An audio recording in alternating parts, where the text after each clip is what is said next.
கொலை செய்யப்பட்ட ஆம்ஸ்ட்ராங் உடலை பெரம்பூரில் உள்ள பகுஜன் சமாஜ் கட்சி மாநில அலுவலக வளாகத்தில் அடக்கம் செய்ய அனுமதி மறுக்கப்பட்டதை அடுத்து இன்று மாலை 5 மணியளவில் ஆம்ஸ்ட்ராங்கின் உடல் பொத்தூரில் அடக்கம் செய்வதற்காக பெரம்பூரிலிருந்து இறுதி ஊர்வலமாக கொண்டு செல்லப்பட்டது.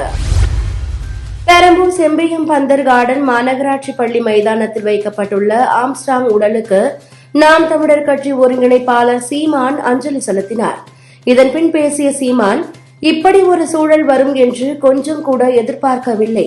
தமிழ்நாட்டில் கடந்த 31 நாட்களில் 133 படுகொலைகள் நடைபெற்று உள்ளன என்றார்.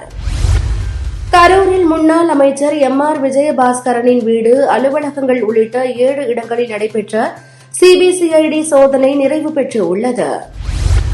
ஜம்மு காஷ்மீரின் குல்காம் மாவட்டத்தில் நடந்த என்கவுண்டரில் பாதுகாப்பு படை வீரர் உயிரிழந்தார். இந்த என்கவுண்டரில் பயங்கரவாதிகள் தரப்பில் 4 பேர் கொல்லப்பட்டனர்.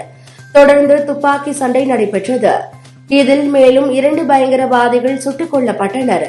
இதனால் பலி எண்ணிக்கை 6 என போலீசார் தெரிவித்தனர்.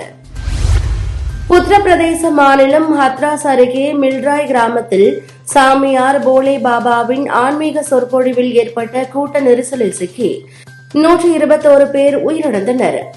இந்த நிலையில் பலியானவர்களின் குடும்பங்களுக்கு இழப்பீட்டை உயர்த்தி வழங்க வேண்டும் என்று உத்தரப்பிரதேச முதல் மந்திரி யோகி ஆதித்யநாத்துக்கு ராகுல் காந்தி கடிதம் எழுதியுள்ளார்.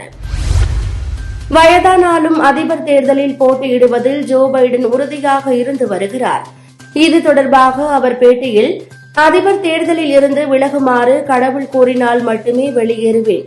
நான் போட்டியிலிருந்து வெளியேறும் எண்ணம் எதுவும் இல்லை. மீண்டும் வெற்றி பெறுவேன் என்ற நம்பிக்கை உள்ளது என்றார்.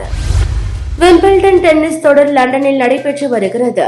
இந்த தொடரில் பெண்கள் ஒற்றையர் பிரிவின் 3வது சுற்று ஆட்டம் ஒன்றில் போலந்து வீராங்கனை இகா ஸ்வியாடெக் கஜகஸ்தான் வீராங்கனை யூலியா புடின்சேவாவுடன் மோதினார்.